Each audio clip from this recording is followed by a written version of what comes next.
the greed in handling the natural resources has led to a very pathetic state where the existence of all species, including human beings, is at question.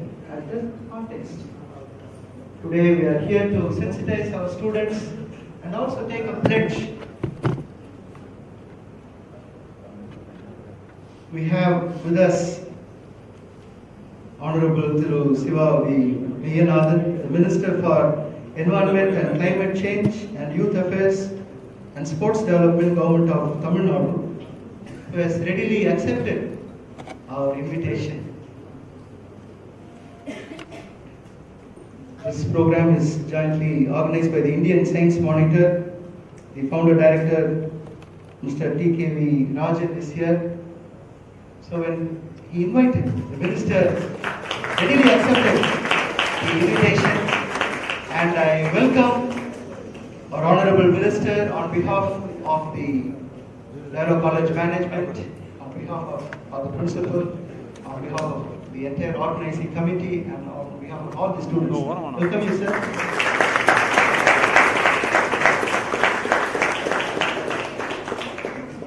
It gives me immense pleasure to welcome Reverend Dr. A. Thomas, our beloved principal, who's been always supportive and encouraging all the staff and our students, and leads us towards a new direction of creating a new world with very strong value systems. I welcome you, Father.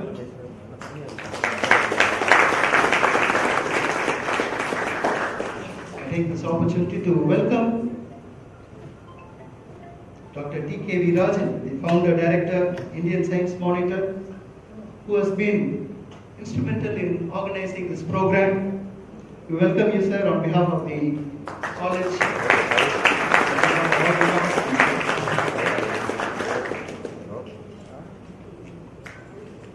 I am happy to welcome Dr. Mrs. B.C. Archana Kalyani, the Special Secretary, Environment, Climate Change and Forest Department, Government of Tamil Nadu, Chennai.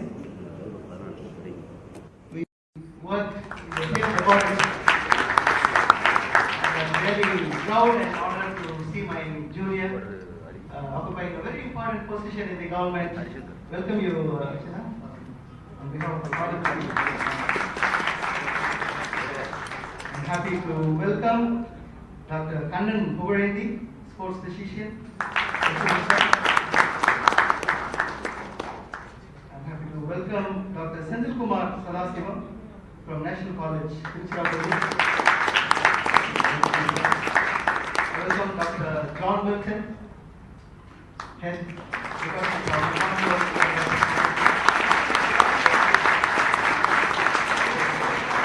welcome all Reverend Fathers, professors, coordinators, and all students of PG and UG program. Welcome all of you. Have a great evening.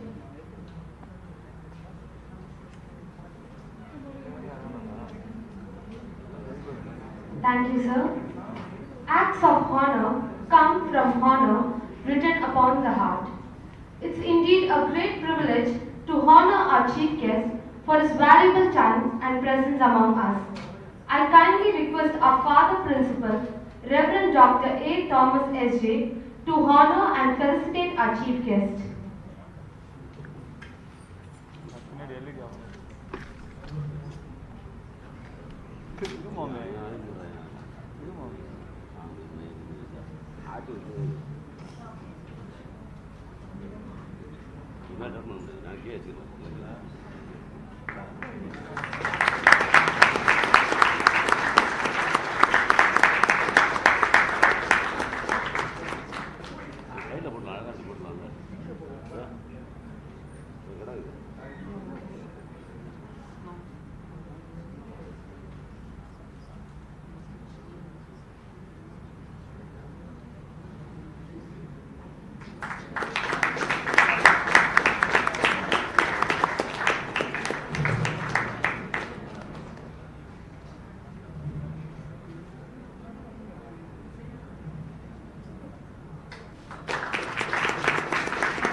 principal to greet the gathering.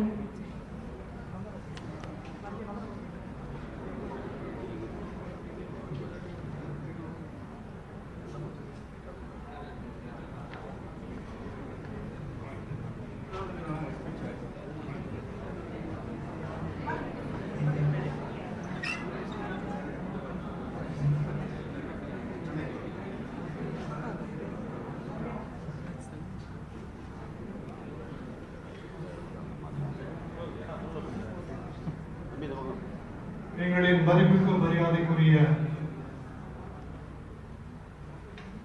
அமைச்சர் மாண்புமிகு சிவா மெய்யநாதன் அவர்களே, எங்களின் பாசத்திற்குரிய நம்முடைய ஆய்வழக்கு தொகுதி சட்டமன்ற உறுப்பினர் மருத்துவர் இளைஞர் அவர்களே,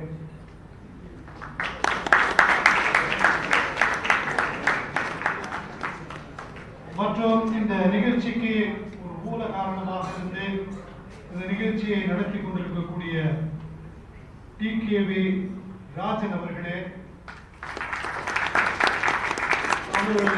டிகேவி ராஜன் நமது கல்லூரியுடைய முன்னாள் மாணவர். எனவே அவர் இந்த கல்லூரி மாணவர்களுக்கு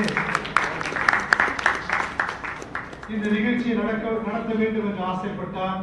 எனவே அவர்களை இந்த நேரத்திலே நான் வாழ்த்துவதிலே பெருமகிழ்ச்சி அடைகிறேன். அதே போல guest of honor, Dr. Mrs. B.C. Archana Kalyani, Dr. Kannan Pugalindi, Dr. Sendil Kumar, Sadasiv, all three of you, my greetings and love to all of you. And Dr.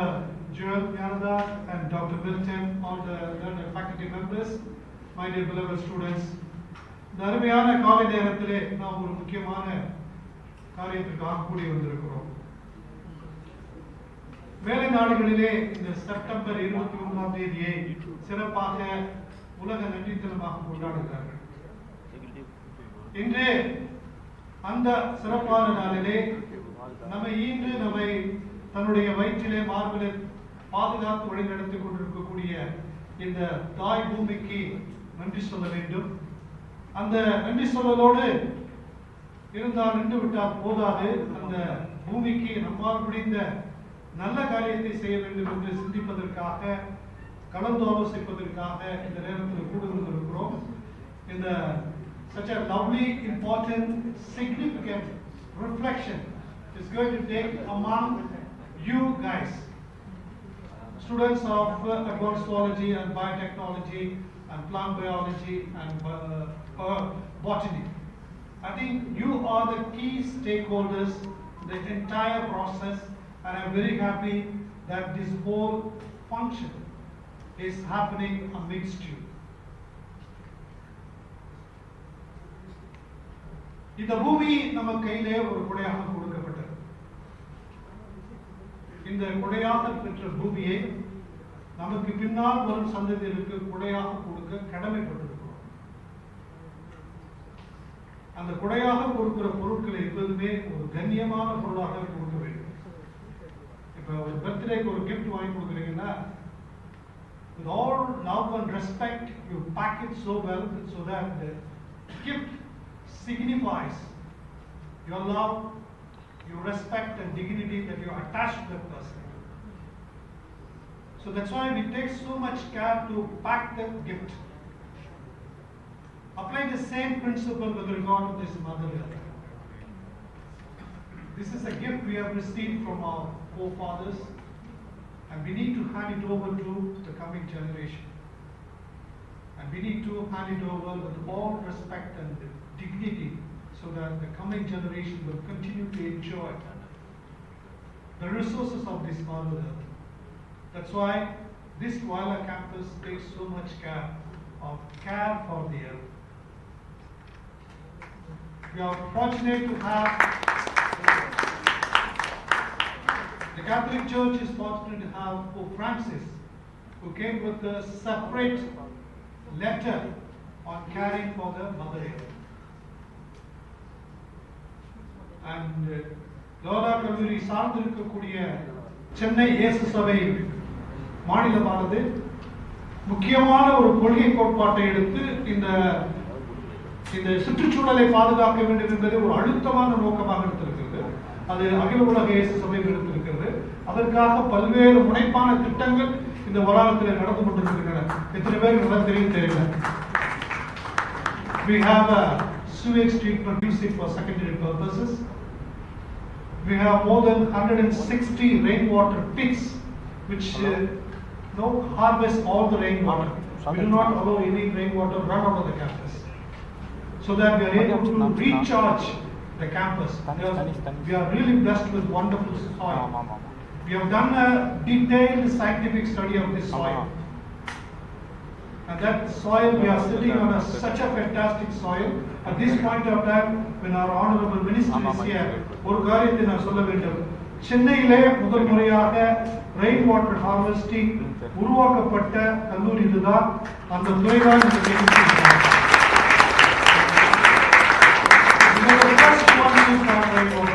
And that we are continuing that. And 20% of our electricity consumption is from our solar panels. Most of the solar roofs are solar panels.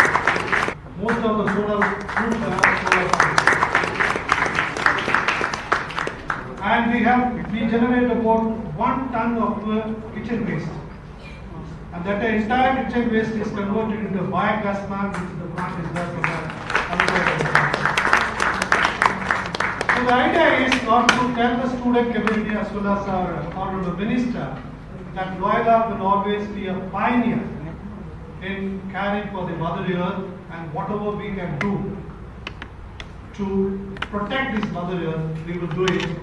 And all our student community will extend all the support, because we care for the Mother Earth. And I think this generation, what we call the Z generation of students, are very passionate about caring for the Mother Earth. அத்தகைய மாணவர்கள் மத்தியிலே இது நடக்கக்கூடிய இந்த அருமையான நிகழ்ச்சி ஒரு வரலாற்று பூர்வமான நிகழ்ச்சியாக போட்டு நின்று விடாமல் இன்று ஆரம்பிக்கக்கூடிய இந்த நன்றி உணர்வும், இந்த தாய் பூமியை காக்க வேண்டிய கடமையை மாணவர்கள் நிச்சயமாக ஒரு தலையாய கடமையாக ஏற்று தாங்கள் எங்கு சென்றாலும் அதை தொடர்ந்து செய்வார்கள் என்ற ஒரு நம்பிக்கையோடு இந்த நிகழ்ச்சிக்கு ஏற்பாடு செய்த கடவுளுடைய வாழ்த்தி, குறிப்பாக இன்று தலைமையேற்று வழிநடத்த இருக்கக்கூடிய மாண்புமிகு அமைச்சர் பெருமானவர்களை நன்றி கூறி இன்று வாழ்த்தி விடைபெறுகிறேன்.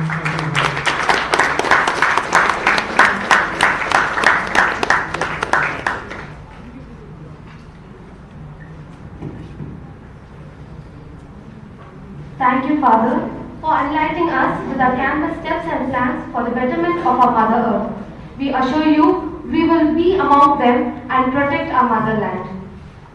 I request the Honorable Thiru Siva V.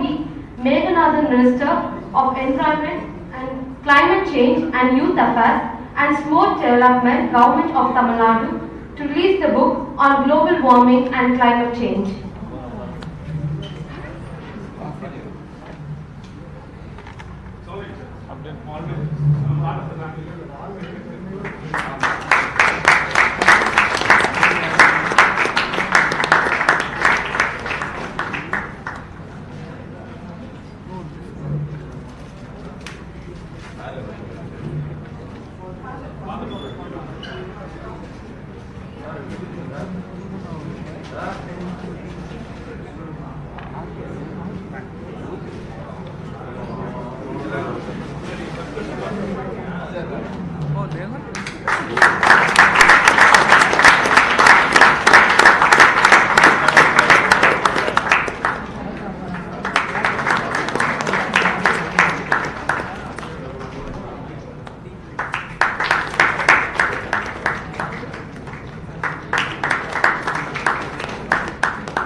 காலேஜுக்கு வர மாதிரி வருது.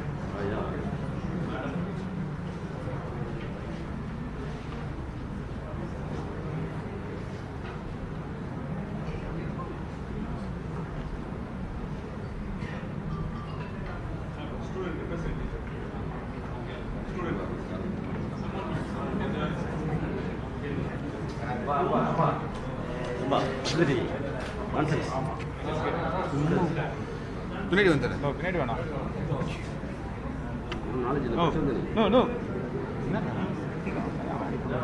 Sir, wait sir, wait sir,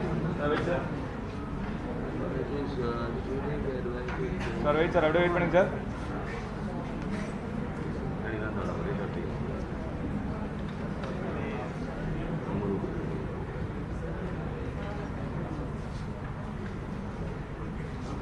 wait sir, wait sir. Okay sir.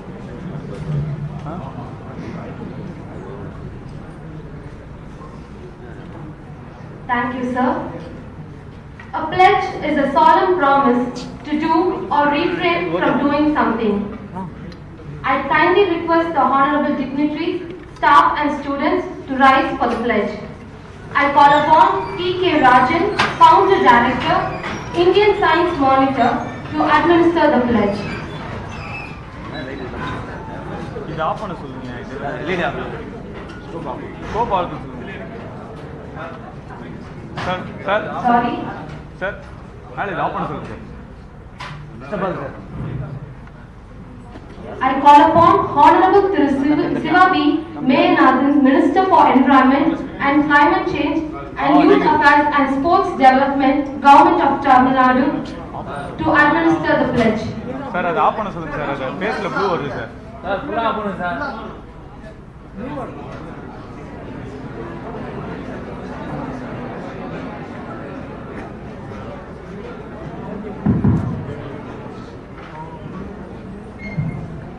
உறுதிமொழி.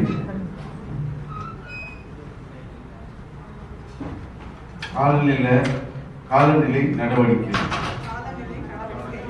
காலநிலை மாற்றம் மற்றும் புவி வெப்பமடைதலை எதிர்த்து போராடுவதற்கான முன்னுரிமைகளை ஆதரிப்பதாக உறுதியளிக்க எனது குடும்பத்தினரையும் நண்பர்களையும் ஊக்குவிப்பேன்.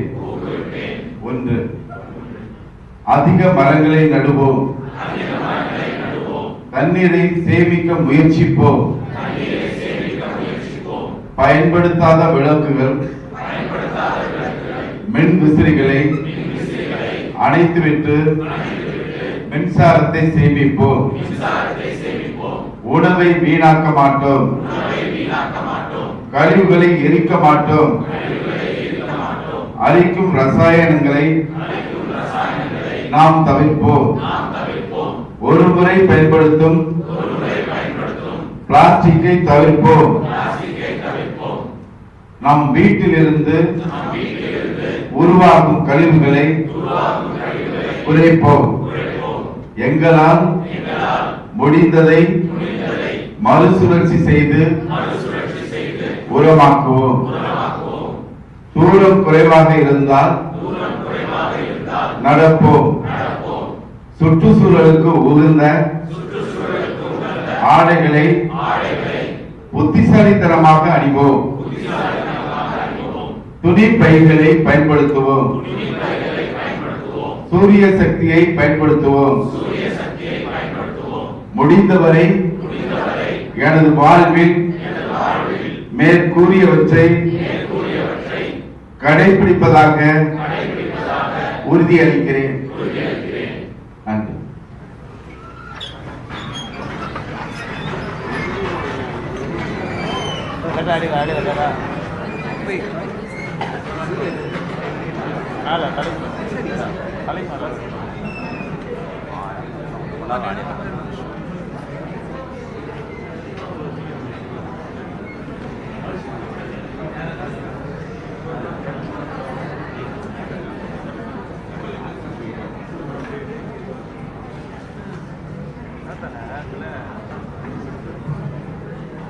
I request our Dr. Adithanar, MLA for 1000 Lakes constituency, to offer a few words on this gracious occasion. Good morning, friends. World Gratitude Day. உலக நன்றி இருக்கிறோம். அப்ப நன்றி யாருக்கு தெரிவிக்கிறதுனா மருத்துவராக சமூக செயல்பாட்டில் என்னை தன்னோட ஆயவிளக்கு தொகுதியை கொடுத்து ஜெயிக்க வைத்த தமிழ்நாட்டு முதல்வருக்கு நான் முதல் நன்றி தெரிவிச்சுக்கிறேன்.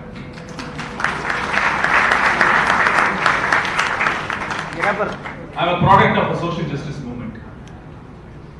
A social justice, social reformist movement or a product now. I am a doctor by affirmative action. I did my both MBBS MD by reservation. So I pay my gratitudes to the social liberators of Tamil Nadu, ThanthiTV, and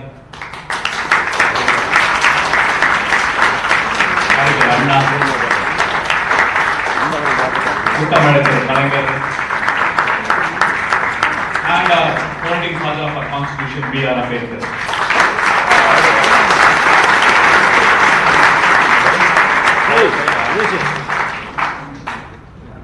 இப்போ ஒரு முக்கியமான topic வந்து science monitor organisation வந்து இன்னைக்கு நமக்கு கொடுத்துருக்காங்க. Gratitude towards அவர் mother அர்த் அப்படின்னு சொல்லிட்டு.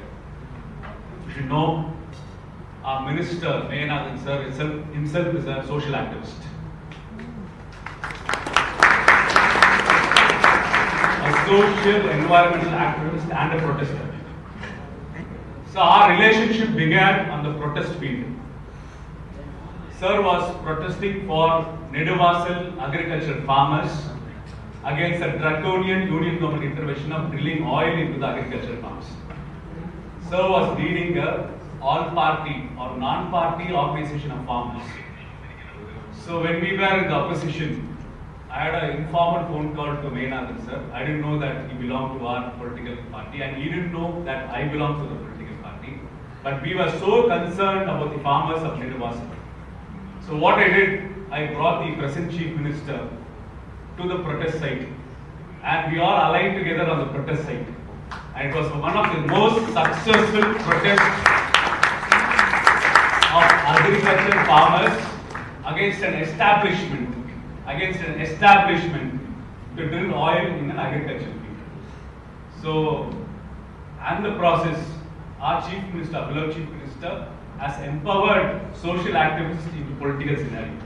He has made the protest leading side coordinator as Minister of Environment.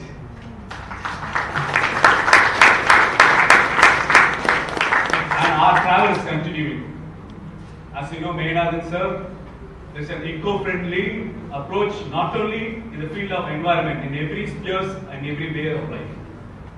So he has two major feather caps of success in the short period. He was a man behind the great chess Olympiad event which was conducted,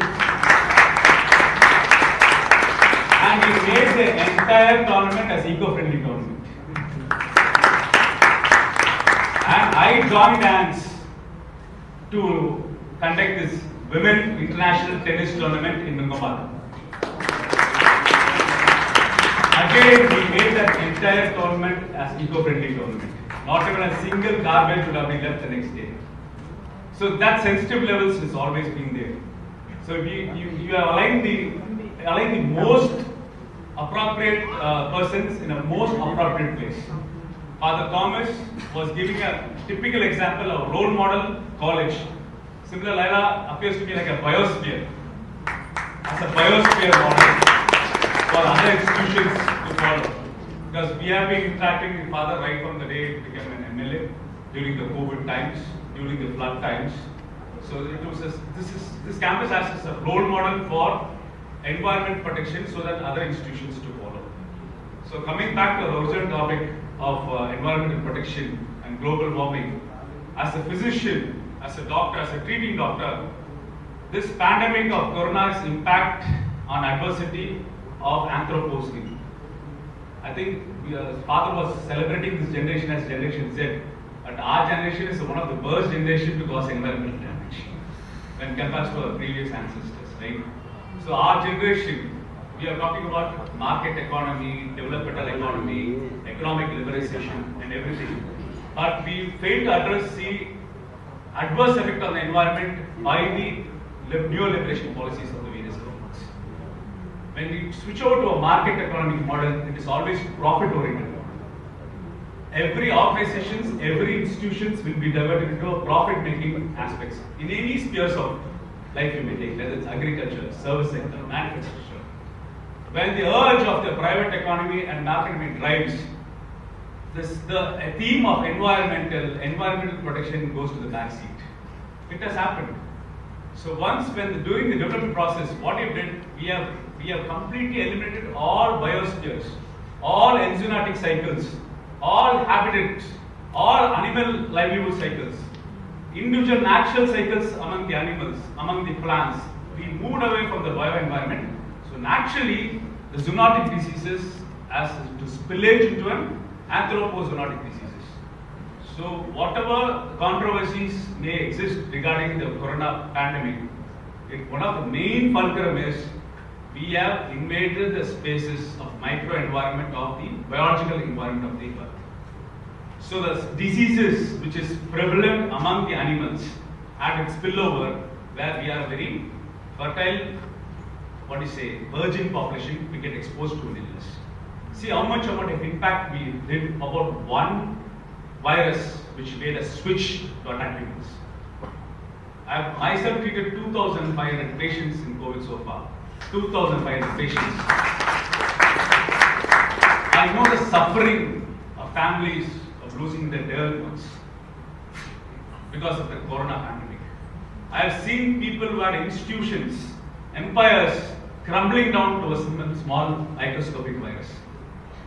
I've seen many of the institutions collapsing because of the simple small virus, which is an outcome of our selfishness, which is an outcome where we try to invade the animal spaces, where we invade the plant spaces, where we moved out of eco-friendliness, we moved out of delivering climatic justice, we provided climatic injustice. If you see all the developed nations, they have contributed to this environment degradation more than 70 to 80%. And they are forcing their rules into developing nations to follow the environmental guidelines. Now, as developing nations, we are giving back. Come on, you make your commitment. Don't move away. We are looking at the other superpowers to say, come on, because India is one of the foremost leader in environmental protection. If you are able to gauge the speech of Indira Gandhi, our Prime Minister in the UN, it was 90% as talks about environmental protection alone, how to use renewable energy. And our message as a developing nation to the developed nations, come on, don't frame the rules now. You imply the rules. They made it so in a pathetic situation. They converted developing nations as labs for all usage of pollutant fuels, so that our community get exposed, and the product of those labs, they reap up the economic benefits. See the discrimination.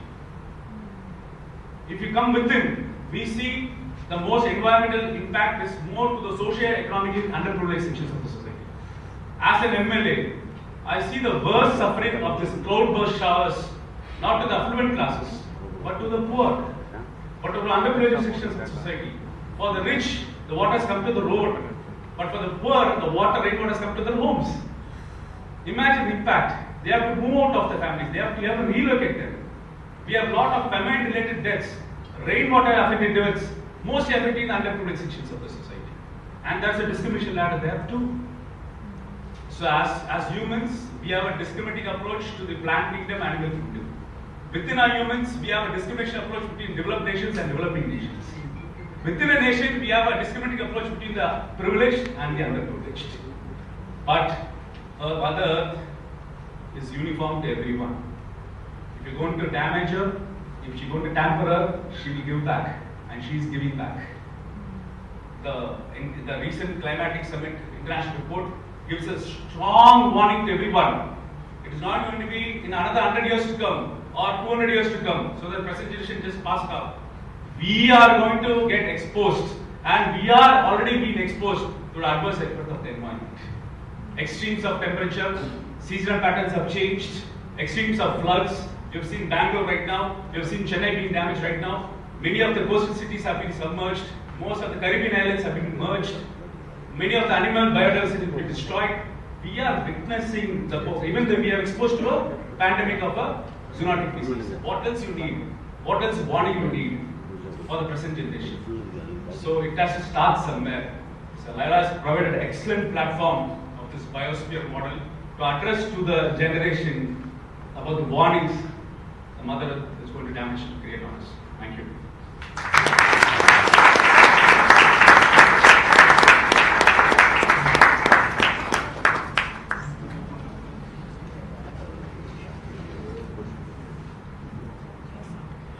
Thank you, sir, for your valuable words on the deeds of our Honorable Minister, Thiru Siva V. Meyanathan, to our motherland, which was main aim to execute them in an eco-friendly manner, and also enlightening us with your knowledge.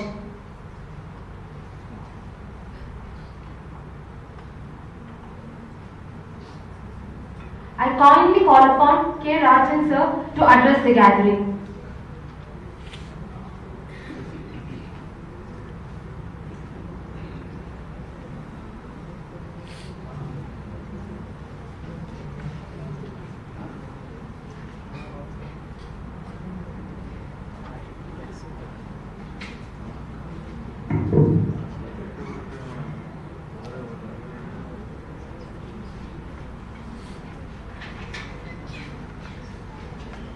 Respected Honorable Thiru Siva Meyanathan அவர்களே, திரு doctor Ezhilan அவர்களே, மேடையில் வீட்டிற்கும் all the respected father அவர்களே. I am a student of Loyola College. Still I want to call myself as a student, present student of Loyola, because we enjoyed the atmosphere so much. It took place around 30 years ago. Okay. அப்போ என்னுடைய professor வந்து Clarence Valluvan Mehta. அவர் வந்தார்னா அவங்க சொல்லுவார், do not read good books. நல்ல புத்தகங்களை படிக்காதீர்கள். Read the best books. நல்ல புத்தகங்களை படிக்க நேரம் இல்லை, பெஸ்ட் புக்கை படிக்க தான் நேரம் இல்லை. அந்த சுச்சுவேஷனுக்கு நம்ம வந்து என்வாயன்மெண்டல் டீக்ரடேஷனுக்கு நம்ம வந்துவிட்டோம்.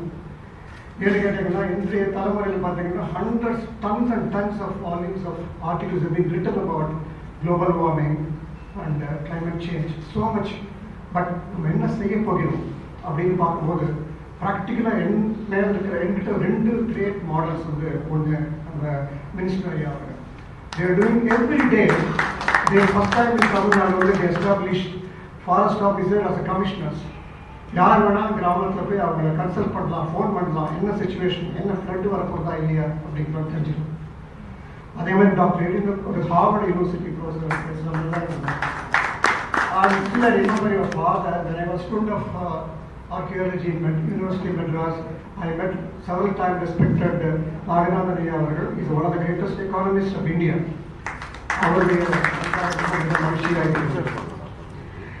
இப்போ இந்த 5 நிமிஷம் நான் முடிச்சது முக்கியமான ஒரு விஷயம். அமெரிக்காவில் ஒரு கேலப் போல் எடுத்தாங்க just 1 year before. How many Americans are really keen to involve himself to combat this environmental degradation?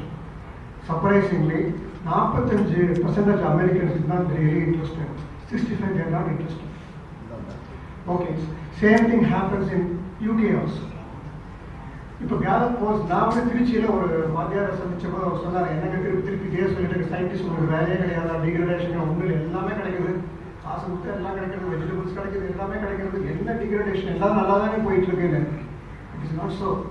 It is not so. With the world has already recorded now, we have a very dangerous situation available. அது எப்படி நம்ம தடுக்கிறது அப்படிங்கிறது practical aspects தான் இந்த புத்தகத்தை நாங்கள் நிறைய கொடுத்துருக்கோம். வாட் இட் டூ இமீடியட்டாக நீங்கள் என்ன செய்ய போகிறோம் அப்படிங்கிறத இந்த இதில் நம்ம கொடுத்துருக்கோம். இப்போ இந்தியன் சயின்ஸ் மாடலில் we made a research. We found that ஏன் வந்து இந்த மெத்தனம் இருக்கிறது நம்ம எல்லாத்தையுமே வந்து ஏன் நல்லா தானே போயிட்டு இருக்கு, வரும்போது பார்க்கலாம் அப்படிங்கிற ஒரு எண்ணம் எல்லா இடமும் வந்ததுக்கு காரணம் என்ன, ஜெனட்டிக்கலி அந்த அந்த பவர், அந்த ட்ரஸ்ட் வந்து நம்ம ஜீன்ஸ் வந்து அக்செப்ட் பண்ணிக்க மாதிரிங்கிறது லேட்டஸ்ட் ரிசர்ச். அதாவது உலகம் வெப்பமயமானதல், காலநிலை மாறுதல்னால மனித இனத்துக்கே ஆபத்து என்ற அந்த கான்செப்ட் வந்து ஹைப்போதலமஸ்ல இருக்கிற அந்த ஹார்மோன் ஒத்துக்க மாட்டேங்கிறதுங்கிறாங்க. ஏனென்றால் இது புதுசு நமக்கு. If you see the history of the world, for 20,000 years பார்த்தீங்கன்னா first time நம்ம வந்து we are encountering in this kind of a natural disaster due to the man's foibles. சங்க இலக்கியத்தில் பார்த்தீங்கன்னா கவாடபுரம் அழிஞ்சதுக்கு காரணம் வந்து இயற்கை. துவாரகையில் கிருஷ்ணருடைய துவாரகையை அழிஞ்சது காரணம் வந்து இயற்கை. ஆனால் ஃபர்ஸ்ட் டைம் இந்த ப்ராப்ளம்ஸ்லாம் வரத்துக்கு கேட்கறது நம்ம செஞ்ச தவறுகள். அதனால அந்த கான்செப்டை மூளை ஏற்றுக்கொள்ள மாட்டேங்கிறது தான் லேட்டஸ்ட் ரிசர்ச். இதுக்கு நம்ம என்ன செய்யணும்னா we have to do some auto suggestion every day. நிச்சயமாக இது நம்ம ஆபத்தில் இருக்கிறோம். பூமி வெப்பமயமானது உண்மை. டிகிரடேஷன் வந்து கொண்டு எனி டைம் மெட்ராஸில் வெள்ளம் வரும், நம்ம தயாராக இருக்கிறோமா அப்படிங்கிறது பார்க்கறது தான் இப்போ கான்செப்ட். அதை வந்து டெய்லி நம்ம சொல்லிட்டே இருக்கணும், ஃப்ரெண்ட்ஸ் கிட்ட சொல்லணும். குறிப்பாக நம்ம சொல்ல parents should inculcate the children that global warming is real, it's not a thing. So இப்போ எல்லாமே நல்லா நடந்தது, any time anything will happen அப்படிங்கிறப்ப நம்ம என்ன செய்யணும் அப்படிங்கிறது நிறைய பாயிண்ட்ஸ் கொடுத்துட்ருக்கோம். நான் திருச்சியில் பேசும்போது சொன்னேன், வெள்ளம் வந்ததுன்னா அக்கார்டிங் டு த யுனெஸ்கோ ஒரு கிராமம் அப்படியே பேருந்து இன்னொரு கிராமத்துக்கு போகணும் அப்படின்னா கிட்டத்தட்ட ஒரு 15 மைல் நடக்கணும்னு வச்சுக்கோங்களேன். குழந்தைகளால் நடக்க முடியுமா? அதுக்கு நடத்துக்கு என்ன செய்யணும்னா டாக்டர் கண்ணன் புகழ் is here. He is going to teach us how we should improve your muscles so that you can walk. எப்படி நடக்கணும் ஒரு 10 மைல் நடக்கணும் ரெடியா அப்படிங்கிறது he is going to give a very good demonstration. Then coming back to the existing system, நம்ம வந்து நம்மளோட சௌகரியங்கள்லாம் நம்ம வந்து இழக்க தயாராக இல்லை, இன்க்ளூடிங் ஏர் கண்டிஷன் இல்லாமல் வாழ முடியாது. அந்த சமயத்திலையும் ஏர் கண்டிஷனில் பயன்படுத்தக்கூடிய தண்ணீரை வந்து எப்படி பலாட்டபிள் வாட்டராக கண்டுபிடிக்கலாம் என்பதை சொல்வதற்காக வந்திருக்கிறார் நம்ம டாக்டர் செந்தில் அவர்கள். ஸோ இந்த ப்ரோக்ராம் முழுக்க ஒரு கன்ஸ்ட்ரக்டிவாக செய்ய போகிறோம், அதாவது இமீடியட்டாக பயனுள்ளதாக செய்ய போகிறோம். மாண்புமிகு அமைச்சர் அவர்கள் கொடுத்த அந்த pledge வந்து we should follow every day and it has come out so well. I could see the vibration here. So I should thank Reverend Father. இந்த ஷார்ட் டியூரேஷன் எங்களுக்கு கொடுத்ததுக்கு மிக நன்றி. அதே மாதிரி வந்து இங்கே வந்து எல்லாருக்குமே நன்றி.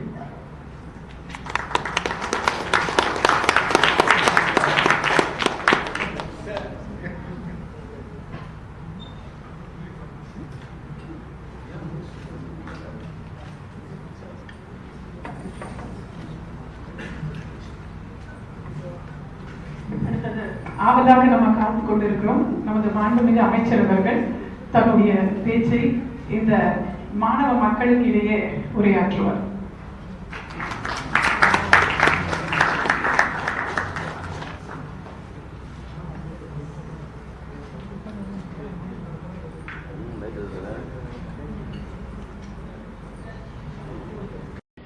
வந்தே மாதரம், வந்தே மாதரம், வந்தே மாதரம், வந்தே மாதரம், வந்தே மாதரம். மகாத்மா காந்திக்கு ஜெய், மகாத்மா காந்திக்கு ஜெய், மகாத்மா காந்திக்கு ஜெய்.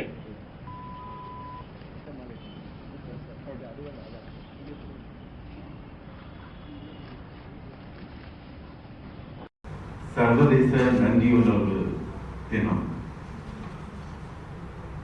ஒவ்வொரு ஆண்டும் செப்டம்பர் 21ஆம் தேதி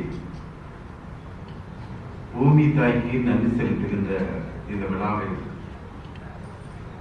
கலந்து கொண்டு மிக சிறப்பான உரையாற்றியிருக்கின்ற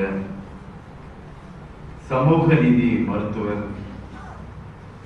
நாடெங்கும் இன்றைய தினம் தந்தை பெரியார், பேரறிஞர் பெருந்தகை அண்ணா, முத்தமிழறிஞர் தலைவர் கலைஞர் ஐயா, இன்றைய மாண்புமிகு தமிழக முதலமைச்சர் அவர்களின் திராவிட மாடல் ஆட்சியுடைய தத்துவத்தை நாடெங்கும் எடுத்து சென்றிருக்கின்ற ஆயிரங்களுக்கு சட்டமன்ற தொகுதியுடைய மாண்புமிகு சட்டமன்ற உறுப்பினர், எனது சகோதரர் மரியாதைக்குரிய டாக்டர் எழிலன் அவர்களே,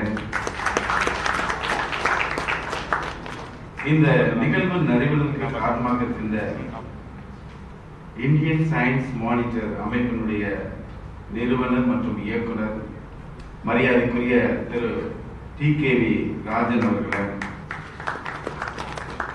இந்த நிகழ்ச்சி இங்கே நடைபெறுவதற்கு காரணமாக நானே கேட்டுக்கொண்டேன், எங்கே இந்த சர்வதேச நன்றியுணர்வு விழாவை நடத்தலாம் என்று மரியாதைக்குரிய நமது environment and climate change and forest டிபார்ட்மெண்டுடைய ஸ்பெஷல் செக்ரட்டரி, உண்மையாலுமே அவங்க இந்த இயற்கையின் மீது ரொம்ப ஆழ்ந்த உணர்வோடு ரொம்ப அர்ப்பணிப்போடு பணியாற்றி கொண்டிருக்கின்ற டாக்டர் அர்ச்சனா கல்யாணி IFS அவரிடத்துல கேட்ட பொழுது, நான் இந்த நிகழ்வை சென்னையிலே நடத்துவதற்கு சரியான இடம் லயோலா கல்லூரி வளாகம் தான் என்று அதற்கு நமது லயோலா கல்லூரியுடைய முதல்வர் அருட்தந்தை அவர்களிடம் கேளுங்கள், அனுமதி தருவார்கள். அங்கேதான் நடத்த வேண்டும் என்று கேட்டுக்கொண்டு வந்து அனுமதியை வழங்கிய நமது லயோலா கல்லூரியுடைய முதல்வர் அவர்களுக்கு உங்கள் சார்பாக, மாண்புமிகு தமிழக அரசின் சார்பாக நான் நன்றியை பாராட்டுவதை தெரிவிக்கிறேன். மற்றும் இந்த விழாவில் பங்கேற்றிருக்கின்ற டாக்டர் கண்ணன் புகழேந்தி அவர்களுக்கும், டாக்டர் செந்தில்குமார் சதாசிவம் அவர்களுக்கும், மற்றும் இந்த விழாவில் பங்கெடுத்திருக்கின்ற பேராசிரியர் பெருமக்கள், கல்லூரியினுடைய அடுத்த தலைமுறையை எதிர்கொள்ள இருக்கின்ற கல்லூரி மாணவர்கள், கலந்து கொண்டிருக்கின்ற அனைத்து பெரியவர்கள், பத்திரிகை மற்றும் ஊடகத்துறை நண்பர்கள், உங்கள் அனைவருக்கும் எனது காலை வணக்கத்தை அன்போடு தெரிவித்துக் கொள்கின்றேன். 2 தினங்களுக்கு முன்பாக ஒரு நண்பரிடத்திலே நான் பேசிக் கொண்டிருந்தேன். வருகின்ற 21ஆம் தேதி சென்னையில இயற்கைக்கு நன்றி சொல்லக்கூடிய ஒரு விழாவில் கலந்து கொள்ளப் போகிறேன், கருத்தரங்கில் கலந்து கொள்ளப் போகிறேன் என்று சொன்ன பொழுது அவர் வியப்போடு கேட்டார், என்ன இயற்கைக்கு நன்றி சொல்லணுமா, ஏன் அப்படின்னு கேட்டார்.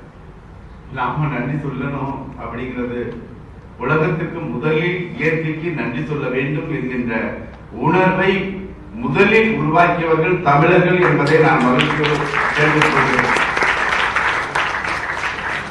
இயற்கைக்கு நன்றி சொன்னவர்கள் தமிழர்கள். எல்லாவற்றையும் நாம் வாழ்வதற்கு, இந்த மண்ணில் வாழ்வதற்கு அனைத்தையும் கொடையாக தரக்கூடிய, இலவசமாக தரக்கூடிய இயற்கைக்கு நன்றி சொன்னவர்கள் தமிழர்கள். தொடக்கத்தில் அதுதான் பொங்கல் திருவிழா. இந்த 3 நாட்களுமே நமது தமிழர்கள் இயற்கைக்கு தான் நன்றி சொன்னார்கள். அதை மீண்டும் நாம் இன்றைக்கு உலகத்தோடு இணைந்து அந்த நன்றி செலுத்துகின்ற தினத்தில் நாம் இன்றைக்கு இந்த கருத்தரங்கை நடத்தி கொண்டிருக்கிறோம். குறிப்பாக இயற்கை மனிதர்களிலிருந்து ரொம்ப பாதிக்கப்பட்ட மனிதர்கள் நவீன தொழில்நுட்பம், நவீன வாழ்க்கைக்கு நாம் சென்றதன் அடிப்படையில் இன்றைக்கு இயற்கை மாசுக்களை, அதாவது மனிதர் வெளியேற்றுகின்ற மாசுக்கள் அத்தனையும் இயற்கை தானாகவே அவற்றை தூய்மைப்படுத்துவதற்கான பணிகளை தொடர்ந்து செய்து கொண்டே இருக்கிறோம். ஒவ்வொரு மனிதருடைய வாழ்க்கையில் ஏற்படுகின்ற அத்தனை கழிவுகளையும் தானாகவே அது சுயமாக சுத்தப்படுத்தக்கூடிய அந்த நிலையில் இயற்கை பெற்றிருக்கிறது. ஆனால் ஒரு காலத்துக்கு, ஒரு அளவுக்கு மேல் செல்கின்ற பொழுது அந்த இயற்கையை தூய்மைப்படுத்த முடியாத ஒரு இக்கட்டான சூழ்நிலையில் அதனுடைய பாதிப்பு இன்றைக்கு மனித இனத்திற்கு பல்வேறு வகைகளில் இன்றைக்கு பல பாதிப்புகளை நமக்கு தந்திருக்கிறது. குறிப்பாக இயற்கையை நாம் அழித்ததனால், வனங்களை அழித்ததனால் இன்றைக்கு ஆக்சிஜன் பற்றாக்குறை ஏற்பட்டிருக்கு. கொரோனாவினுடைய 2வது அலையிலே நான் ஆக்சிஜன் கிடைக்காமல் பட்ட துன்பங்கள், துயரங்கள் உங்களுக்கு அத்தனை பேரும் கண்முன்னால் நாம் பார்ப்போம். இயற்கை மரங்கள் நமக்கு தேவையான ஆக்சிஜனை தந்து கொண்டே இருக்கிறது. ஒரு மனிதன் சராசரியாக தன்னுடைய வாழ்க்கையில் 60 to 70 ஆண்டுகள் வாழ்கிறோம் என்றால், இயற்கை நமக்கு 73 கோடி ரூபாய்க்கான ஆக்சிஜன் நமக்கு சுவாசிப்பதற்காக எந்தவித கட்டணமும் இல்லாமல் இந்த மண்ணில் வாழ்வதற்கு இயற்கை நம்மை வாழ வைத்துக் கொண்டிருக்கிறது என்பதை மறந்துவிடாது. அதனால் தான் நான் சட்டமன்றத்திலும் சரி, இந்த துறையினுடைய அமைச்சராக பொறுப்பேற்ற பின்பு பல முறை நான் இயற்கையை பாதுகாப்பதற்காக பல கருத்துக்களை எடுத்து வைத்திருக்கிறேன். மரங்கள், ஒரு 2 மரங்கள் ஒரு நாளைக்கு மனிதனுக்கு தேவையான ஆக்சிஜனை தருகிறது. 22 கிலோ கார்பன் டை ஆக்சைடை நாம் வெளியேற்றி இந்த இயற்கையை பாதிக்கக்கூடிய கார்பன் டை ஆக்சைடை 22 கிலோவை ஒரு மரம் உட்கொண்டு ஒரு நாளைக்கு 20 கிலோ ஆக்சிஜனை தரக்கூடிய வல்லமை படைத்தது மரங்கள் என்பதை நான் தெரிவித்துக் கொள்கிறேன். இது இயற்கையாக பூமியில் நாம் பெறுகின்ற ஆக்சிஜனுடைய அளவு. இதை கடல் பரப்பிலே நம் மீனவர்கள் நீண்ட நெடிய தூரம் செல்கிறார்கள், நமக்கு தேவையான மீன்களை கொண்டு வந்து தருவதற்காக. அதே போல கடல் பயணத்தை கப்பல்களில் மேற்கொள்கிறோம். இப்படி மேற்கொள்கின்ற பொழுது பூமியில் தான் ஆக்சிஜன் மரங்கள் தருகின்றன, கடலில் என்ன என்று ஒரு கேள்விக்குறி வருகின்ற பொழுது கடலில் மேற்பரப்பில் ஆக்சிஜனை தன்னை தானே அங்கேயும் உற்பத்தி செய்யக்கூடிய வாய்ப்பு இயற்கை படைத்திருக்கிறது. அதனால் கடலிலும் நமக்கு ஆக்சிஜன் நாம் பெறுகின்றோம் என்பதை தெரிவித்துக் கொள்கிறோம். நிறைய பெரிய விழாக்கள் நடைபெறுகின்ற பொழுது அந்த விழா முடிந்து அந்த இடத்தை பார்க்கின்ற பொழுது எப்படி காட்சி தரும் என்பது உங்களுக்கு தெரியும்.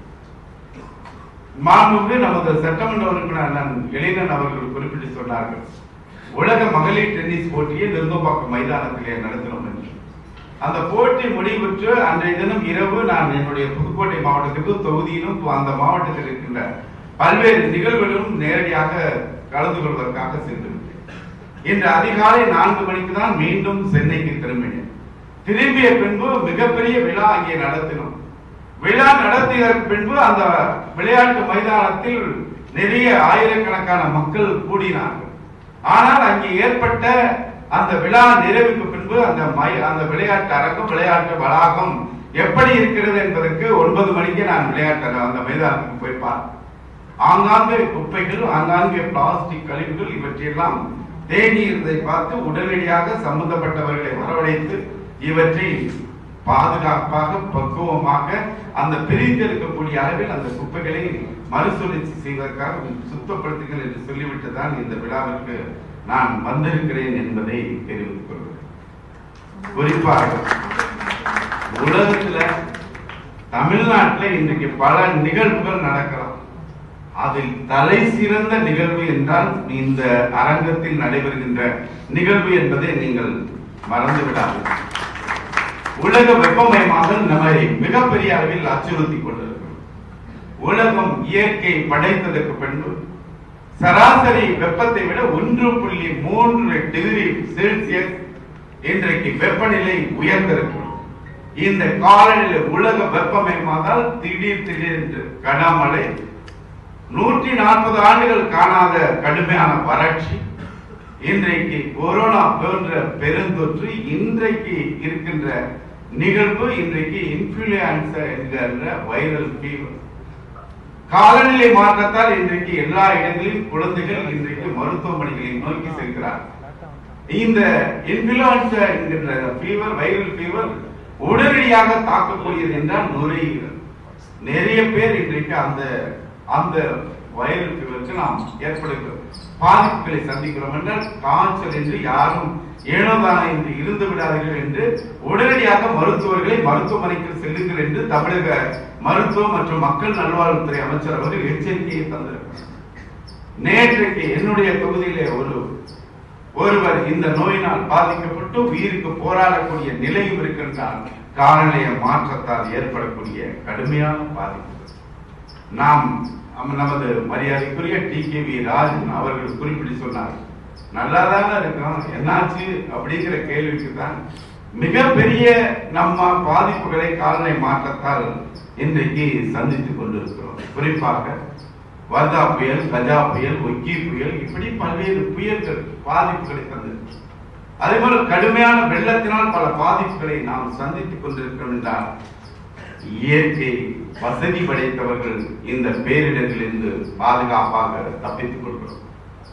முழுவதுமாக எந்தவித தவறுமே செய்யாத ஏழை எளிய மக்கள் இந்த பேரிடர்களால் மிகப்பெரிய பாதிப்புகளை சந்திக்கிறார்கள். உணவில்லாமல் அவர்கள் தங்குவதற்கு இடமில்லாமல் பாதிக்கக்கூடிய நிலைமை இருக்கிறது. அதற்காகத்தான் இந்த எச்சரிக்கையை இந்த கருத்தரங்கம் நமக்கு சொல்லிக் கொண்டிருக்கிறது என்பதை தெரிவித்துக் கொள்கிறேன். குறிப்பாக நான் முன்பே குறிப்பிட்டு சொன்னதை போல 1.3 டிகிரி செல்சியஸ் வெப்பநிலை உயர்வு உலகம் முழுவதுமான இயற்கை, ஒரே ஒரு இயற்கை தான்.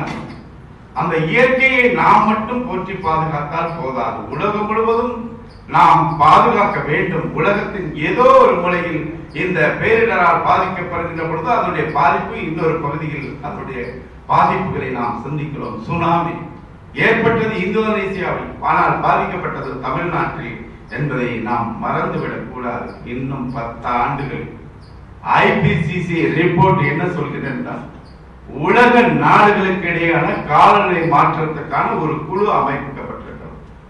Inter governmental panel on climate change என்கின்ற ஒரு அமைப்பு எச்சரிக்கை விடுக்கிறது. இன்னும் 10 ஆண்டுகளில் இந்த 1.3 டிகிரி செல்சியஸ் 1.5 ஆக உயர்கின்ற பொழுது நாம் சந்திக்கக்கூடிய பாதிப்புகள் மிகப்பெரிய பாதிப்பை சந்திக்க இருக்கிறோம். இந்த 10 ஆண்டுகளில் அந்த 1.3 டிகிரி செல்சியஸிலே நாம் உலகத்தை கொண்டு செல்ல வேண்டும் என்கின்ற எச்சரிக்கையை தந்திருக்கிறது. இப்படிப்பட்ட இந்த எச்சரிக்கைகளுக்கிடையே நாம் செய்ய வேண்டிய கடமை இயற்கையை பாதுகாப்பதற்கு தயவு செய்து பிளாஸ்டிக்கை தவறு. பிளாஸ்டிக் இயற்கையை பிளாஸ்டிக் எரிப்பதன் மூலமாக டயாக்சின் என்கின்ற வேதிப்பொருள் பல ஆயிரம் கிலோமீட்டர் கடந்து செல்லக்கூடியது. எரிக்கிற இடத்திலே பயனில்லை, இவ்வளவுதான அடுத்து போகாது, எவ்வளவு தூரம்னாலும் பயன். அதனால் கேன்சர் போன்ற கொடிய நோய்கள் நம்மை தாக்கும் என்பதை மறந்து விடாதீர்கள். ராணிப்பேட்டையில் ஒரு மாவட்ட ஆட்சித்தலைவர் தன்னுடைய காரிலே செல்கிறார். 4-5 இளைஞர்கள் பிளாஸ்டிக்கை போட்டு எரிக்கிறத பார்த்தவுடன் காரை விட்டு இறங்கி அந்த இளைஞரிடத்துல போய் அந்த ஆட்சித்தலைவர் தயவு செய்து எரிக்காதீர்கள் என்று சொல்லிவிட்டு போனார். அந்த ஆட்சித்தலைவரை நான் இந்த விழாவில் பாராட்டுகிறேன், வாழ்த்துகிறேன். அதனால நீங்க எந்த இடத்துக்கு போனாலும் பிளாஸ்டிக் எரிச்சாலும் கூட்டு நிறுத்து சொல்லிட்டு போ. இயற்கை ஏற்பட்ட பாதிப்புகளை நண்பர்களிடத்திலே மக்களிடத்திலே பேசுங்கள். தீய கருத்துக்கள் தீயா பரவுது. நல்ல கருத்துக்களை சொல்லி சொல்லி பார்த்து மக்களிடத்தில் போய் சேர மாட்டேன். நிறைய பேர் நீங்க அமைச்சராகிட்டீங்களே, சந்தோஷமா இருக்கலாம, ஏன் அப்படி போனீங்க அப்படின்னு. இயற்கையை பார்த்து இந்த மனிதர்கள் நாம் செய்கின்ற இயற்கைக்கு விரோதமான செயல்களை பார்த்து பார்த்து நொந்து போயிருக்கிறது. குறிப்பாக பிளாஸ்டிக் எந்த இடத்தில் பார்த்தாலும் எனக்கு கடுமையான கோபம் வரும்.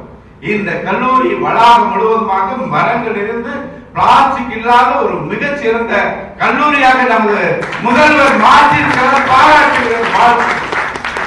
ஏன் உங்களுக்கு விருது கூட நாம் கொடுத்து உங்களை பாராட்ட இருக்கிறோம். காரணம் எஸ்டிபி சீவேஜ் ட்ரீட்மெண்ட் பிளான், கழிவுநீர் சுத்திகரிப்பு நிலையம், அதே மாதிரி மழை நீர் சேகரிப்பு, அவற்றை தாண்டி வேஸ்ட் இஸ் வெல்த் என்கின்ற அடிப்படையில் கல்விகளிலிருந்து நாம் அதை சக்தியாக மாற்றுவதற்காக அவர்கள் இன்றைக்கு அதை கூட இன்று பயோகேஸ் மூலமாக அவர்கள் இந்த மின்சாரமாக மாற்றுகின்ற நிகழ்ச்சி 20% அவர்கள் இன்றைக்கு சோலார் எனர்ஜி நமது கல்லூரியிலே கொண்டு வந்திருக்கிறோம் என்று சொல்லியிருக்கிறார்கள்.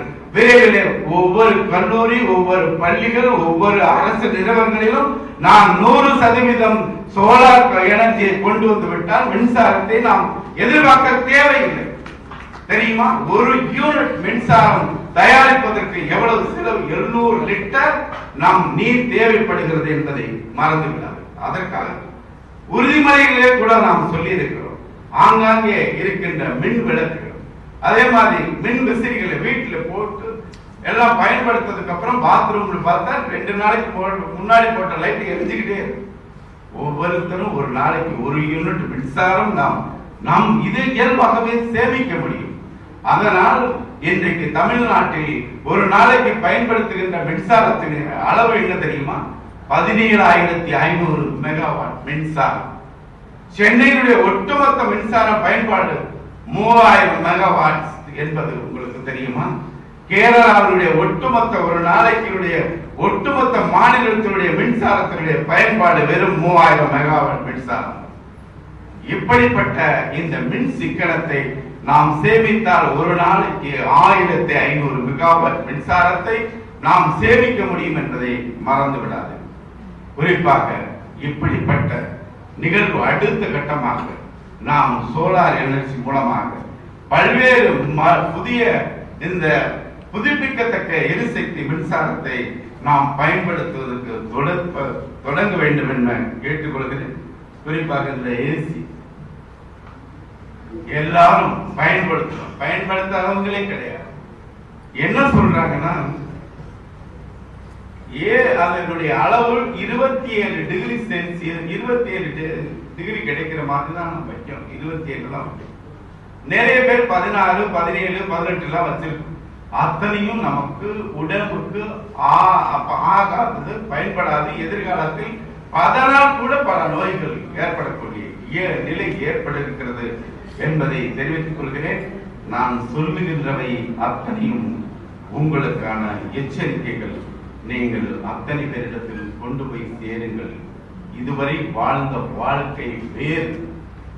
எதிர்காலத்தில் நாமும் நம் சந்ததிகளும் சந்திக்க போகின்ற பல்வேறு காலநிலை மாற்றத்தால் பேரிடர்கள் சந்திக்கின்ற பொழுது அதற்கு தயாராக வேண்டும்.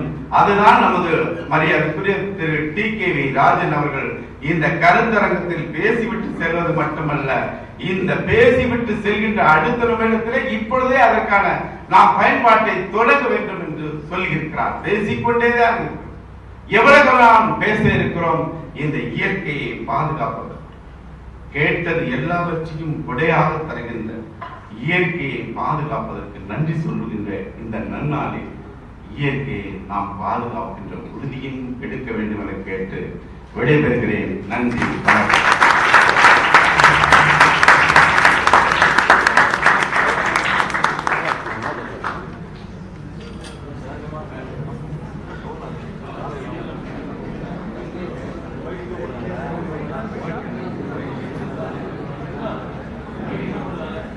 போட்டலாமா? நான் இங்கே போட்டலாண்ணா. பின்னாடி எவ்வளோ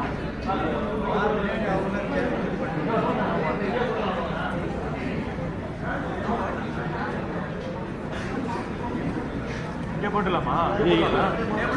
Thank you, sir, for enlightening us the facts and effects of climate change and importance of nature and how they remake the earth.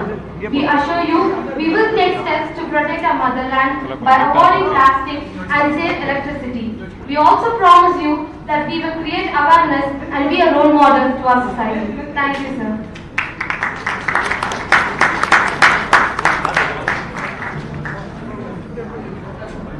மாண்புமிகு அமைச்சர் அவர்களுக்கும் இங்கு கூடியிருக்கும் அனைத்து பெருந்தகைகளுக்கும் மாணவ செல்வங்களுக்கும் 2 நிமிஷம் நான் ரொம்ப நேரம் பேச போறதில்லை, சரிங்களா? நான் என்னெல்லாம் சொல்லணும்னு நினைச்சேனோ அத்தனை அமைச்சர் டாக்டர் எழிலன், ஃபாதர், அப்புறம் TKV ராஜன் சார் எல்லாம் சொல்லி முடிச்சிட்டாங்க. எப்பயுமே கடைசியா பேசுறது ரொம்ப கஷ்டம். ஏன்னா நம்ம என்னெல்லாம் நினைச்சோமோ அதெல்லாம் ஏற்கனவே எல்லாரும் பேசியிருப்பாங்க. புதுசா இதெல்லாம் யோசிச்சுதான் நம்ம பேசணும், சரிங்களா? ஒண்ணே ஒண்ணு, நன்றி உணர்வு தினத்தை பத்தி நிறைய பேசிட்டோம். டாக்டர் எழிலன் சொல்லும் போது சொன்னாங்க, we have already done all damages to the earth. சரிங்களா? நம்ம எங்களோட காலகட்டம், our generation has done the maximum damage அப்படின்னு சொல்லிட்டு. ஸோ எங்களோட ஜென்ரேஷன் எப்படின்னாக்கா, எங்க பெற்றவங்க என்ன சொன்னாங்களோ அதை நாங்கள் கேட்டுட்டே இருப்போம். ஒரு சின்ன கதை மட்டும் உங்களுக்கு சொல்றேன். ஒரு பையன் வந்து எப்ப பாரு அவங்க அப்பா சொல்லிட்டே இருப்பான், இதை செய் அதை செய், இதை பண்ணாத அதை பண்ணாத. இவனுக்கு ரொம்ப இதுவா இருக்கும், என்னடா இந்த அப்பா இப்படி சொல்லிக்கிட்டே இருக்காங்க. அப்புறம் வந்து அவருக்கு ஒரு இன்டர்வியூ வருது அந்த பையனுக்கு. அவன் வந்து அப்பதான் நினைச்சிட்டேன், அப்பாடா நம்ம வேலைக்கு போயிட்டோம்னா நம்ம சுதந்திரமா இருக்கலாம், அப்பா நம்பி நம்ம இருக்க வேண்டிய அவசியம் இல்லைன்னு சொல்லிட்டு அவங்க அப்பா பார்த்து ஒரு மாதிரி ஒரு ஏழை சிரிச்சுட்டு அவன் கிளம்புறான் இன்டர்வியூக்கு போறான். போற இடத்த பாத்தீங்கன்னா அந்த இடம் காலியா இருக்கு, கேட் மட்டும் திறந்திருக்கு. கேட் திறந்திருக்கனோடனே சரி உள்ள போறான், இதுதான் இன்டர்வியூ ஸ்பாட்டோ, நிறைய பேர் வருவாங்கன்னு நினைச்சோம், ஆனா இது யாருமே இல்லையே அப்படின்னு அந்த கேட்டை தாண்டி போறான். போன உடனே அவங்க அப்பா சொல்றது என்ன வருது, டேய் கதவை மூடிட்டு போடா. அப்பா இங்க கூட வந்து நம்மள வந்து சொல்றேன், சரி கதவை மூடிட்டு உள்ள போறோம். போற வழி பாத்தீங்கன்னா 2 பக்கமும் நிறைய மரங்களும் செடிகளும் இருக்கு. என்னவோ ஒரு சத்தம் கேக்குது. என்னன்னு பாத்தீங்கன்னா யாரோ குழாவை திறந்து விட்டு அந்த தண்ணி வீணா போயிட்டு இருக்கு. இவன் சரி சரி நம்ம டைம் ஆகுது போகணும். உடனே அவங்க அப்பா, டேய் தண்ணி வேஸ்டா போகுதுடா மூடேண்டா அப்படின்னு. இங்கேயும் அப்பா வந்துட்டாரா, சரி குழாவை மூடிட்டு அடுத்த உள்ள போறான். அப்புறம் பாத்தீங்கன்னா அந்த ஒரு ரிசப்ஷன் ஹால் மாதிரி இருக்கு. அங்க போன உடனே அந்த மேட் வந்து ஒரு மாதிரி திரும்பி கிடக்குது. உடனே வந்து அந்த மேட்டை தாண்டி போறான். உடனே அவங்க அப்பா, டேய் ஒண்ணு சரியா இல்ல அதை சரிப்படுத்திட்டு போக வேண்டாமா. உடனே சரின்னு அந்த மேட்டை சரிப்படுத்திட்டு அடுத்தது போறாரு. அங்க போன உடனே ஒரு ரிசப்ஷன் ஹால் மாதிரி இருக்கு. பார்த்தா யாருமே இல்ல, எல்லா இடத்துலயும் லைட்டும் ஃபேனும் போட்டு வச்சிருக்கு. ஒருத்தர் கூட நம்மளோட தப்பான தேதியில வந்துட்டோமா இன்டர்வியூக்கு, என்ன இது நமக்கு இன்னைக்கு நேரமே சரியில்லை அப்படின்னு நினைக்கிறோம். அப்புறம் அப்படியே வந்து அவன் ஒரு சீட்ல உட்கார வரான். உட்கார்ந்து வரும்போது உடனே அவங்க அப்பா, டேய் அனாவசியமா ஃபேன் ஓடுது லைட் ஓடுது எல்லாம் ஆஃப் பண்ண மாட்டியா, ஒரு வாட்டி நான் உனக்கு சொல்லணுமா. சி இந்த அப்பா எங்க வந்தாலுமே நம்ம மனசுக்குள்ளேயே உட்கார்ந்துட்டு இருக்காரு. போய் எல்லா ஃபேனு லைட் எல்லாம் ஆஃப் பண்ணிட்டு அவன் உட்கார்ந்து இந்த இடத்துக்கு மேல வந்து ஒரு ஃபேன் ஓடிக்கிட்டு இருக்கு. யாருமே வந்து நம்மளை கூப்பிடுது இன்டர்வியூ நாங்களே. ஒருத்தர் அங்க இருந்து வராரு, அவர் பேரை கூப்பிட்டு, அப்பா நீங்க தான் இன்டர்வியூக்கு வந்திருக்கீங்க, உங்களை உள்ள வந்து போர்ட் மெம்பர்ஸ் கூப்பிடுறாங்க. சரின்னு சொல்லிட்டு கதவை திறந்துட்டு உள்ள போறாங்க. அத்தனை பேரும் எழுந்து நின்று அவருக்கு கை தட்டுறாங்க. நம்ம இன்டர்வியூவே முடிக்கல, அதுக்கு முன்னாடி கை தட்ட கேக்குறாங்க எல்லாரும் யூஆர் அப்பாயிண்டட்னா क्वेश्चनே கேட்கல என்ன அப்பாயிண்டட்ன்றாங்க அப்படின்னு. அதுக்கு அவங்க சொன்னாங்க இந்த இன்டர்வியூ வந்து क्वेश्चन ஆன்சர் கேட்டு பண்ற இன்டர்வியூ இல்ல, this is a practical interview. நாங்க என்ன பண்ணோம் அப்படின்னா எக்ஸ்பெண்டிச்சரை கட் பண்ணக்கூடிய மேனேஜரை செலக்ட் பண்ற இன்டர்வியூ. பொருளை வீணாக்க கூடாது, கம்பெனிக்கு எப்படி லாபம் கொண்டு வருது அப்படின்ற ஒரு மேனேஜரை தேர்வு பண்ற இன்டர்வியூ இது. நீங்க வந்ததுல இருந்து நாங்க பார்த்தோம், கதவை மூடுனீங்க, தண்ணி வேஸ்ட் ஆகுதுன்னு அதை ஆஃப் பண்ணீங்க, அந்த மேட்டை சரி பண்ணீங்க, ஃபேன் லைட் எல்லாம் ஆஃப் பண்ணீங்க. இதுதான் எங்களுக்கு வேணும், யுவர் அப்பாயிண்டட்னு சொல்லி உனக்கு 1 லட்சம் ரூபாய் சேலரி. தாங்க முடியல, இந்த அப்பாவை திட்டிக்கிட்டே இருந்தோமே நம்ம, இன்னைக்கு அவரால நம்மளுக்கு வேலை கிடைச்சிருக்கு. சோ பெத்தவங்க எப்படின்னா நம்ம நல்லதுக்கு தான் சொல்லுவாங்க. சோ இந்த மாதிரி ஒரு காலகட்டத்துல நாங்க வந்துட்டு இருந்தோம். ஆனா உள்ளுக்குள்ள எங்களுக்கு ஒரு மன உளைச்சல் என்னன்னா, எங்களை ஃப்ரீயா விடல எங்க அப்பா. நான் இப்படி வரணும்னு நினைச்சேன், ஆனா என்னால வர முடியல. இன்னைக்கும் நான் சொல்றேன், இன்னைக்கு இந்த பொசிஷன் நான் வரதுக்கு காரணம் எங்க அம்மா. நான் வந்து ஒரு ப்ரொஃபஸரா போகணும்னு தான் நான் நினைச்சேன். I was a researcher. எனக்கு ப்ரொஃபஸரா போகணும், நல்ல பாடம் சொல்லி கொடுக்கணும், I want to become an orator இப்படி. ஆனா எங்க அம்மா you are a good administrator அப்படின்னாங்க. அப்படியே அழுதுகிட்டே போய் பரீட்சை எழுதுனேன். ஆனா இன்னைக்கு நல்ல நிலைமையில இருக்கிறேன். சோ இந்த மனக்குமுறல்கள்ல நம்ம என்ன நினைக்கிறோம்னா, நம்ம வாழாத வாழ்க்கையை நம்ம பிள்ளைங்க வாழணும், நமக்கு கிடைக்காததெல்லாம் நம்ம பிள்ளைங்களுக்கு கிடைக்கணும் அப்படின்னு ஒரு பெரிய ஆம்பிஷனோட என்ன பண்ணோம்னா, பிள்ளைங்க எது கேட்டாலும் அடுத்த நிமிஷம் வாங்கி கொடுத்துறோம். எங்களுக்குலாம் அந்த காலத்துல ஒரு பென்சில் வாங்கணும்னா 10 நாள் அம்மா கிட்ட சொல்லி அப்புறம் அப்பா வாங்கி கொடுப்பாரு. ஒரு நோட் புக்குன்னா கூட பழைய நோட் புக்ல பேப்பர் எல்லாம் கிழிச்சு அதை பைண்ட் பண்ணி அதை நமக்கு கொடுப்பாங்க. இன்னைக்கு அதெல்லாம் கிடையாது. 10 பேப்பர் மட்டும் யூஸ் பண்ணிருக்கோம், மிச்சத்தெல்லாம் கொண்டு தூக்கி போட்டுறாங்க. we are wasting so much. அந்த லக்ஸுரியை வந்து நம்ம பிள்ளைங்களுக்கு கொடுத்துருக்கோம். அதனால இன்னைக்கு பிள்ளைங்களோட கடமை என்ன தெரியுமா, எங்களுக்கு எப்படி எங்க அம்மா அப்பா அறிவுரை சொல்லி சொல்லி சொல்லி எங்களை நல்வழிப்படுத்தினாங்களோ அதே மாதிரி இந்த பூமியை மோசமா போறதுக்கு காரணமா இருந்த எங்கடா, அதாவது உங்களுடைய பெற்றோர்களுக்கு அறிவுரை சொல்லக்கூடிய காலகட்டத்தில் நீங்க இருக்கிறீங்க. you are all intelligent, you are all very என்ன சொல்றது டெக்கி சேவி, எல்லாமே கூகுள்ல படிச்சு தெரிஞ்சுக்கிறீங்க. அதனால இனிமே உங்களுக்கு என்னன்னா, அப்பா அம்மாவால உங்களுக்கு டைம் ஸ்பெண்ட் பண்ண முடியல. அந்த காலத்துல எப்படின்னா கூட்டு குடும்பமா இருந்தோம், எல்லாரும் ஒரே ரூம்ல வந்து படுத்துக்குவோம். இன்னைக்கு அப்படி இல்ல, ஒவ்வொருத்தருக்கும் ஒரு ரூம், ஒவ்வொருத்தருக்கும் ஒரு ஏசி, ஒவ்வொருத்தருக்கும் ஒரு செல்போன். இன்னைக்கு செல்போன் இல்லைன்னா எதுவுமே இல்ல நினைச்சிட்டு இருக்கோம். சாப்பாடு சாப்பிடலன்னா கூட பரவாயில்ல, செல்போன் கையில இருக்கணும். ஐயோ அடுத்தது என்ன மெசேஜ் வருது, என்ன ஃபார்வர்ட் பண்ணணும், இப்படிதான் யோசிக்கிறோம். தயவு செஞ்சு இன்னைக்கு நான் என்ன சொல்றேன்னா, நீங்கள் அனைவரும் தகப்பன் சாமிகள், உங்கள் பெற்றோருக்கு நீங்கள் எடுத்து கூறுங்கள். சரிங்களா? எங்களோட உட்கார்ந்து பேசுங்க. நீங்க பேசாதனாலதான் உங்க அத்தனை பேருக்கும் மன உளைச்சல் வருது. நீங்க யோசிச்சு பாருங்க, பேசி பாருங்க. நம்ம பேச பேச நம்மளோட கஷ்டங்களை பகிர. நான் இன்னைக்கும் எங்க அம்மா கிட்ட சாயங்காலம் போன உடனே என்ன நடக்குதுன்னு நான் சொல்லுவேன். She will give me all solution. அந்த மாதிரி please talk with your parents. Sit together, spend some time with your parents. அந்த காலத்துல நைட் வந்து கூட்டு குடும்பமா உட்கார்ந்து ஒரு பிரார்த்தனை பண்ணிட்டு அப்புறம் இரவு உணவை எடுத்துப்பாங்க. இன்னைக்கு அதெல்லாம் போயிடுச்சு, எல்லாம் பீஸா பர்கர் ஜொமேட்டோ. நம்ம எப்படி வந்து இன்னைக்கு காலகட்டத்துல நம்மளால பண்ணக்கூடிய சின்ன சின்ன விஷயங்கள், நான் கதையில சொன்ன மாதிரி, அமைச்சர் சொன்ன மாதிரி, நம்ம இன்னைக்கு பிளட்ஜ் எடுத்த மாதிரி ஃபேன் லைட் எல்லாம் வேஸ்ட் ஆகாம ஆஃப் பண்ணிருங்க. எவ்வளவுக்கு எவ்வளவு நடக்க முடியுமோ நடங்க. நடக்கிறத நம்ம நிறுத்திட்டோம். இன்னைக்கு டாக்டர் புகழேந்தி வந்திருக்காங்க, Kannan Pugazhendhi. he will tell you muscles are like mind.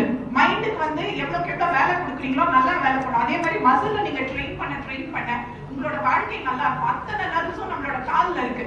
blood circulation அது இல்லன்னு வச்சுக்கோங்க, நம்ம வாழ்க்கை நின்று போயிடும். நடங்க, நடைபயிற்சி மிக மிக முக்கியம். அந்த காலத்துல சத்தியாகிரகத்தெல்லாம் நடந்துதான் போனாங்க. அந்த மாதிரி நடங்க, லக்ஸரி கொஞ்சம் விடுங்க. அதே மாதிரி பாத்தீங்கன்னா ஆதி காலத்துல நம்ம முன்னோர்கள், நம்ம அமைச்சர் சொன்ன மாதிரி தமிழர்கள் தான் வந்து முதல்ல வந்து இந்த நன்றியுணர்வு தினத்தை வந்து கொண்டாடினாங்க. அதே மாதிரி எப்படி நம்ம கிளைமேட் சேஞ்சுக்கு அடாப்ட் பண்ணணும்ன்றதையும் அவங்க தான் நம்மளுக்கு சொல்லி கொடுத்தாங்க.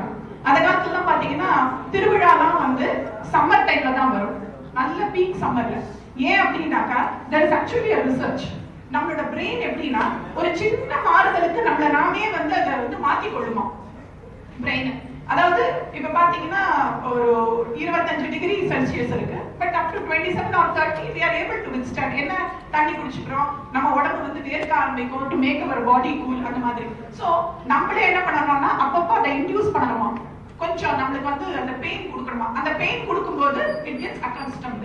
ஃபார் எக்ஸாம்பிள் நம்ம எப்படி வேக்சினேஷன் பண்ணிக்கிறோம், வேக்சினேஷன் பண்ணா எப்படி அடுத்த முறை அந்த வைரஸோ அந்த இதோ கிருமியோ வரும்போது we are able to overcome that, antibodies produce பண்ணுது. அந்த மாதிரி அந்த சின்ன பெயின் கொடுக்கிறது. ஸோ சம்மர் சீசன்ல தான் பாத்தீங்கன்னா காலில் செருப்பு இல்லாம தான் போயிட்டு திருவிழாலாம் நடத்துவாங்க. அதே மாதிரி பாத்தீங்கன்னா நிறைய லாஜிக், கார்த்திகை மாசம் வந்து விரதம் இருப்பாங்க, நான்வெஜ் எல்லாம் சாப்பிடக்கூடாதுவாங்க, மீனெல்லாம் வந்து சாப்பிட மாட்டாங்க. என்ன அப்படின்னு பாத்தீங்கன்னா that is actually the period when the fishes are breeding. So அந்த காலத்திலே வந்து ஃபிஷ் வந்து பிரீட் பண்ற சமயத்துல நம்ம எல்லாத்தையும் எடுத்துட்டோம்னா அடுத்த இது வந்து நெக்ஸ்ட் ஜெனரேஷன் ஆஃப் ஃபிஷஸ் கிடைக்காதுன்றதுனால இந்த மாதிரி கொடுத்தாங்க. இன்ஃபேக்ட் இப்போ இருக்கிற ஃபிஷர்மேனுக்கு நம்ம என்ன சொல்றோம், ஒரு தடைக்காலம் சொல்லிருக்கோம், இந்த தடைக்காலத்துல போய் மீன் பிடிக்காதீங்க. It's all because of this. ஏன்னா you should allow to generate it. நம்ம எப்படி இயற்கை அமைச்சர் சொன்ன மாதிரி இயற்கை வந்து தன்னைத்தானே சுத்தப்படுத்திக்க கூடிய ஒரு நிலையில இருக்கு. சோ அதை அது பிரகாரம் விட்டுடணும். அதே மாதிரி இன்னைக்கு வந்து we should remember our honorable prime minister Indira Gandhi Amma. ஏன்னா she was the main person to bring the forest conservation act in 1980. அத்தனை இடத்தையும் காடை இல்லாம போச்சு அப்படின்னு சொல்லி ஒரு அம்மையார் வந்து அதை பண்ணியிருக்காங்க. இன்னைக்கு நமக்கு காடு இருக்குன்றதுக்கு காரணம் அங்கதான், because of that forest conservation act. அதுக்கப்புறமா நிறைய மாறுதல்கள் கொண்டு வந்தாங்க. அந்த இதுல பாத்தீங்கன்னா நம்மளுடைய தமிழக அரசும் பாத்தீங்கன்னா it has taken a very strong decision. We have got three main missions. Tamil Nadu green climate mission, Tamil Nadu wetland mission and Tamil Nadu climate change mission.